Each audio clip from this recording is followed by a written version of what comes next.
Aprovado o fim da aposentadoria como penalidade para juízes e membros do Ministério Público. O presidente Renan Calheiros anuncia a pauta da reforma política que será votada pelos senadores. E líderes de partidos definem prioridades para os próximos dias.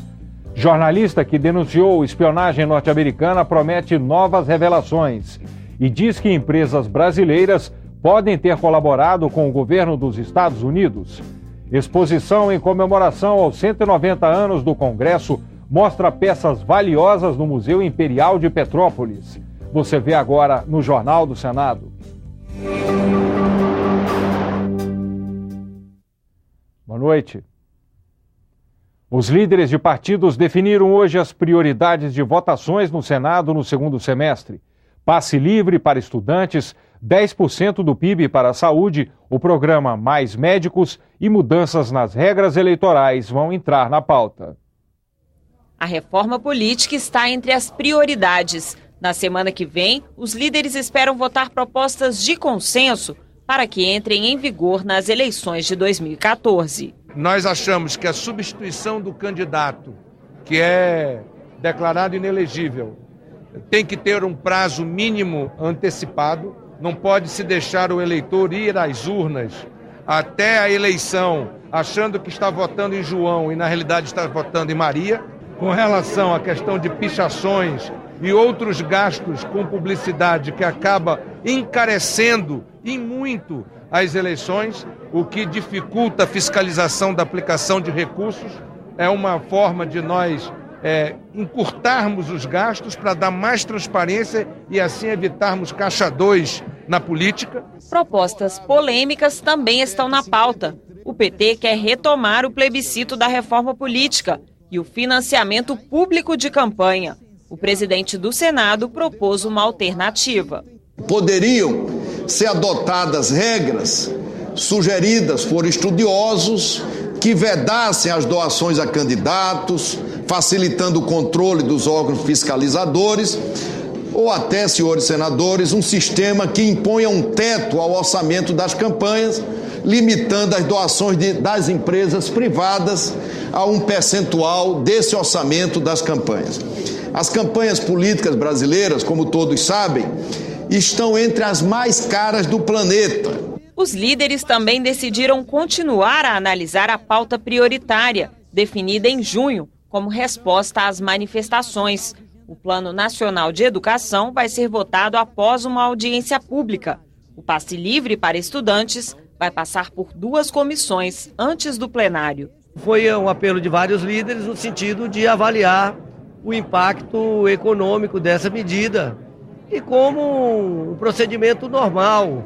Nós queremos garantir uma agenda de temas importantes regular, mas que sejam analisados com tranquilidade e com profundidade. O projeto, que garante 10% do PIB para financiar a saúde, ficou para a segunda quinzena de agosto. Agora, com a coleta das assinaturas para um projeto de lei de iniciativa popular que chegou a quase 1.900.000 assinaturas, as condições estão dadas para que o Congresso discuta e atenda também ao clamor da população que reclama da condição da saúde como um dos principais problemas do nosso país. Nesta terça-feira, os líderes do Senado também se reuniram com a presidente Dilma Rousseff. Eles discutiram a medida provisória que cria o programa Mais Médicos. A comissão mista para analisar a MP vai ser instalada nesta quarta-feira. A presidência deve ficar com o PMDB do Senado e a relatoria com o PT da Câmara. Sendo bem debatida com as audiências e com toda a tramitação, bem debatida na comissão, a nossa experiência é que uma semana na Câmara, uma semana no Senado, a matéria teria reais possibilidades de estar aprovada até a metade de setembro, mais tardar, início da segunda quinzena de setembro. Tem 700 municípios brasileiros que não tem nenhum médico. E a preferência para o médico brasileiro, depois, se não houver ocupação pelo médico brasileiro, é que serão ocupados por médicos estrangeiros. Está pendente a votação da Lei de Diretrizes Orçamentárias, que contém os princípios para a elaboração do orçamento. A oposição e alguns partidos da base aliada só aceitam votar a LDO após aprovar a PEC do orçamento impositivo. que obriga o governo a liberar emendas parlamentares. A votação no plenário da Câmara está marcada para esta quarta à noite. Porque tem que acabar com esse tomará da cá de emenda para votar, só vota se liberar emenda, só libera se votar. Isso depõe muito contra qualquer governo democrático. Com a pauta definida, o presidente do Congresso se comprometeu com o equilíbrio das contas públicas. O Congresso Nacional jamais se dobrará à inconsequência ou à irresponsabilidade fiscal. Outras duas PECs foram definidas como prioridade pelos líderes. Uma delas permite aos militares da área de saúde acumular cargos, por exemplo, em unidades do SUS. A outra é a que inclui na Constituição o cargo de procurador municipal, que vai atuar como advogado das prefeituras. As matérias devem ser votadas amanhã no plenário. E hoje os senadores aprovaram em 2 turnos a PEC que acaba com a aposentadoria compulsória para juízes e membros do Ministério Público que cometerem falhas graves, como envolvimento em corrupção. A proposta foi aprovada por unanimidade. A proposta de emenda à Constituição estava na pauta prioritária do Senado. O texto aprovado proíbe que tribunais e os Conselhos Nacional de Justiça e do Ministério Público punam juízes e promotores com a aposentadoria.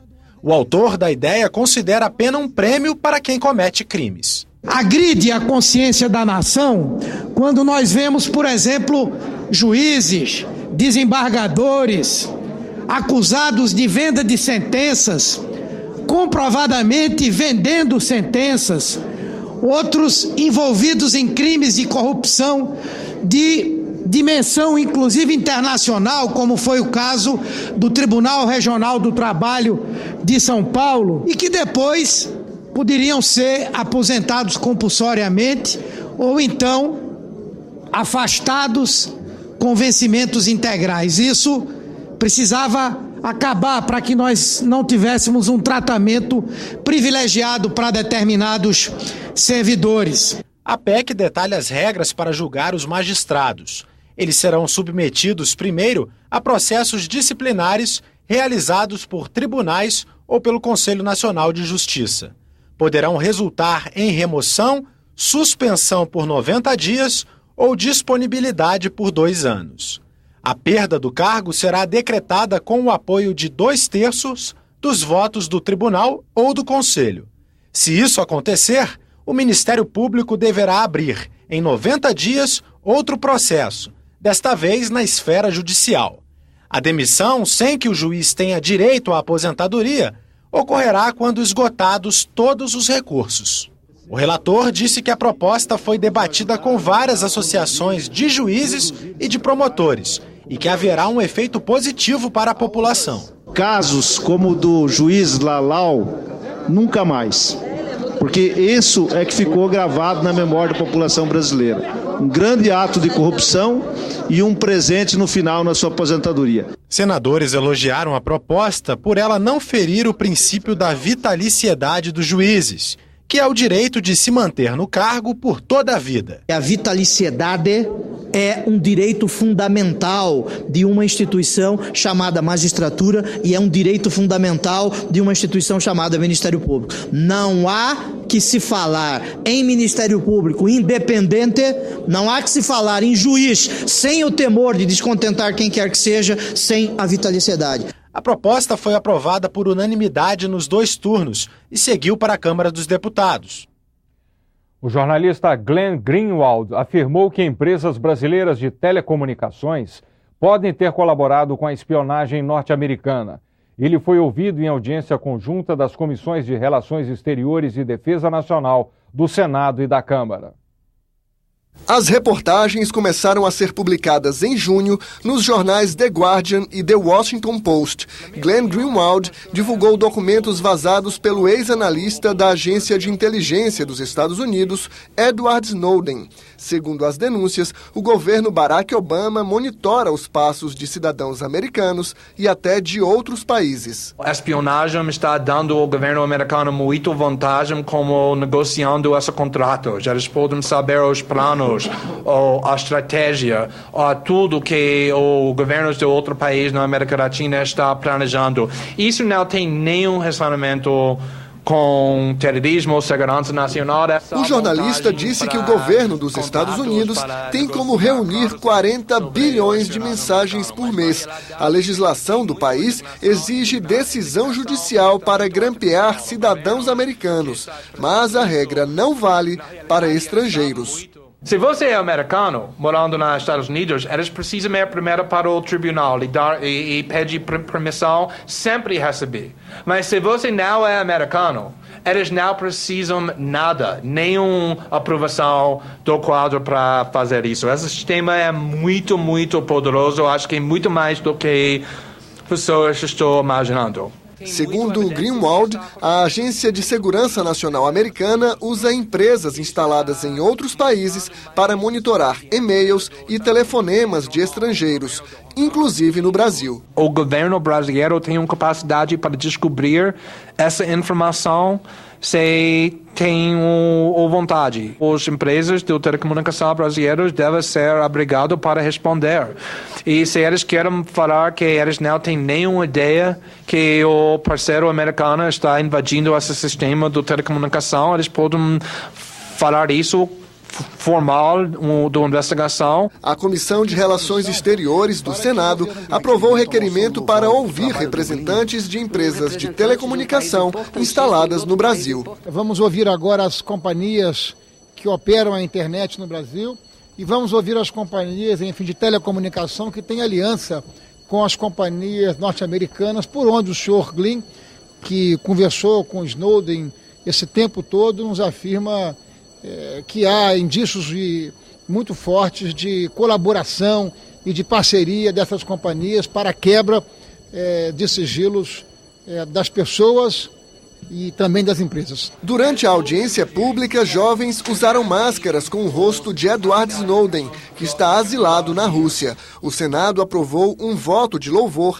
ao ex-analista de inteligência dos Estados Unidos. Eu avalio que será próprio que possamos todos solicitar do governo norte-americano, do presidente Barack Obama, do Congresso norte-americano, que concedam a anistia ao senhor Edward Snowden. Glenn Greenwald mora no Rio de Janeiro e continua publicando reportagens em jornais brasileiros sobre o esquema de espionagem. Ele disse que tem mais de 20 mil documentos com novas informações. Para o senador Roberto Requião, o governo americano usa o terrorismo como pretexto para fazer espionagem industrial. O que interessa a esses países, as grandes potências, realmente é a informação comercial e a informação do suposto terrorismo, que pode até existir em alguns momentos, é um subproduto desse processo todo. O que nós estamos vendo é a quebra do sigilo em função de negócios. O Congresso Nacional promulgou hoje a emenda constitucional que garante mais autonomia às defensorias públicas da União. A medida vai beneficiar a população carente, que não tem recursos para contratar advogados quando precisa recorrer à justiça. A Defensoria Pública está presente em apenas 22% das varas da Justiça Federal. São pouco mais de 500 defensores para atender a toda a população carente. Seriam necessários 1.200. Em 2012, a Defensoria Federal fez 1.200.000 atendimentos e acompanhou cerca de 500.000 processos, 26% a mais que no ano anterior. A emenda promulgada pelo Congresso dá autonomia funcional e administrativa às defensorias públicas da União e do Distrito Federal. Elas vão ser igualadas às defensorias estaduais, que desde 2004 são autônomas. Os defensores presentes à sessão destacaram que agora vão poder discutir diretamente com o Congresso o orçamento da instituição, o que fortalece a Defensoria Pública. Nada adianta o gestor ter a máquina na mão, mas não ter recursos e meios para fazer a forma de interiorização desse serviço de assistência jurídica integral e gratuita. Na opinião dos senadores, a emenda favorece a população mais pobre, que depende de defensores públicos para recorrer à justiça. Damos mais um passo rumo ao acesso universal à justiça, uma justiça para todos que inegavelmente requer uma defensoria pública forte, uma defensoria pública atuante. O que nós queremos é que a Defensoria seja equivalente ao Ministério Público, à própria magistratura brasileira, porque o Poder Judiciário não é feito somente daquele que acusa e daquele que julga, é feito também daquele que defende. E os mais pobres muitas vezes deixam de ter um atestado de paternidade por falta de um advogado. E os defensores, as defensoras públicas, eles é que prestam esse papel social muito importante em nosso país.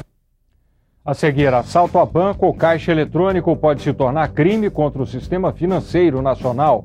E uma exposição em comemoração aos 190 anos do Congresso mostra peças do Museu Imperial de Petrópolis.